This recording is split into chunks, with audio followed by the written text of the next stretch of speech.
bata. Sinabi ko naman sila. Sabihin mo kasi ate.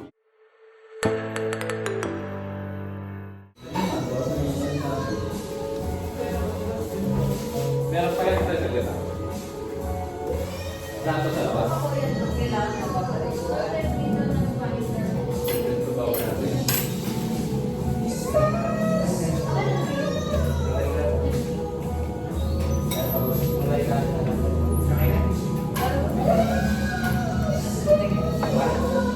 Labas kami, bro. May Israel ka sa ha? Kaya sige po.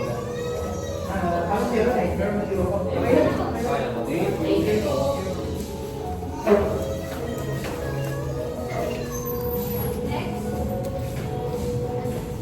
Para sa atin po.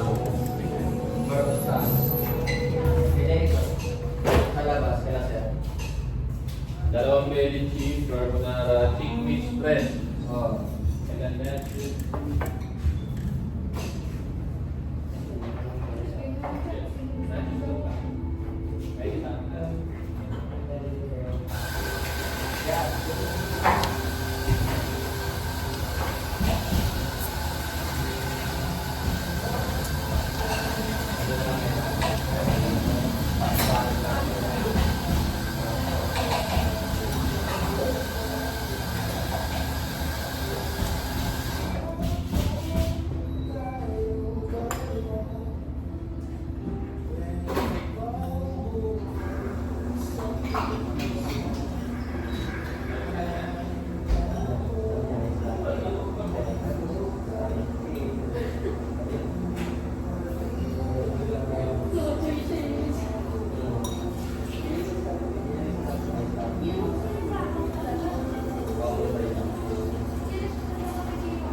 Nagutom ako. Nasira yung ano ko.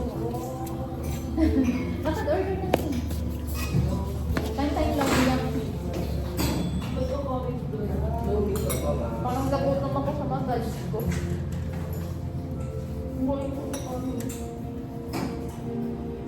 Ang dami tayo.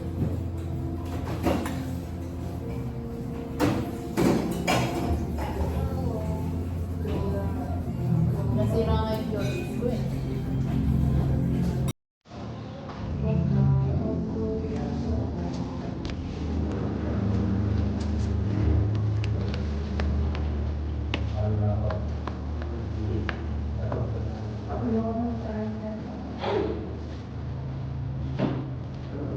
Busog na pala. Pinapak ko lang yung ano, Ilan na? ay kampo. Pinapak ko yung 5. Ang kakahintay kayo, luto ako, nagkanin ako. Ngayon kay tatlo na tira ng 2. Lakas ng kumain.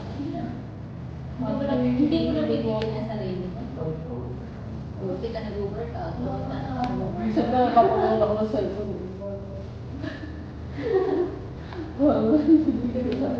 Pakiramdam ang sarili ko. Ako pag pinapakiramdaman ko, tinatry ko talagang gagawin ang routine ko, tawag ng workout ulit. Pakasige na.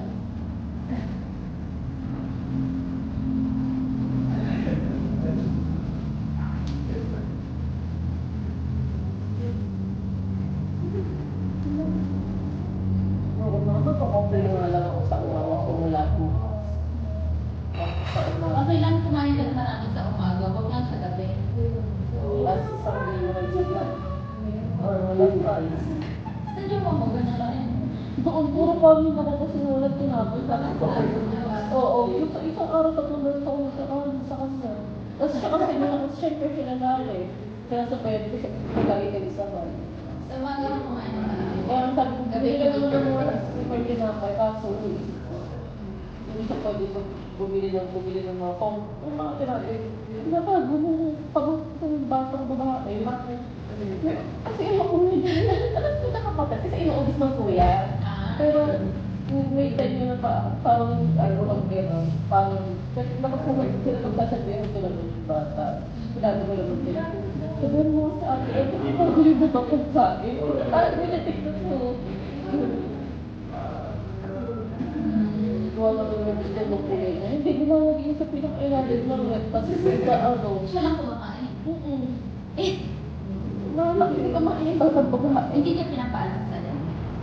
Hindi, nakikita ko naman. Basta lang pinagpapayag ko lang siya.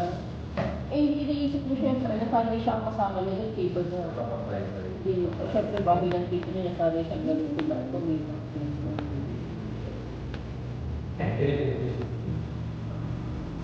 Sa ubas, yung parang kumuha ako ng ubas, pinagad ko muna sa tubig. Paglabas ko galing siya, nawala.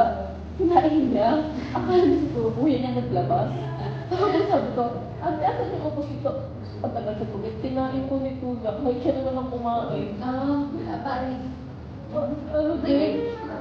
Oo, magaling siya ate. Masama yun. Dapat pinatawa. Kaya nga. Itama ko sa Kung siya ganun sa pagkaano. Hindi. Okay naman na ini niya. Dapat wag siya. Siguro ng iba. Ayoko yan, hindi nalaman ng kwarto. Gusto ko pa nga si kuya kasi hindi ko nakakausap na sa kwarto lang talaga. Pangit yung ano, wala siyang account na bibiti. Sabi, parang pagdating sa pagkain ng tagalo sa nagtatabuan yung kuya niya. Tapos pag nagawa mo yung tito sa automatic, tinatabi niya yung mga ano. Ganun. Kasi minsan ang dami niya magpaong piling ko namimigay sa kuya. May ganyan na, eh, ano naman sa Manila naman. Hindi lang nga, dito ako sa pasok nila. Eh, walking distance lang yan. Kaya wala nang gastos yung jowa sa kanila kasi bed nila pinapabaon na araw-araw. Malakas kumain din yung batang babae. Mga naglalakas, pero minsan sa isang araw hindi nakakain na. Kasi alam yung jowa na parang tahimik. Parang siguro may stress na din sa akin. Nagjojowa.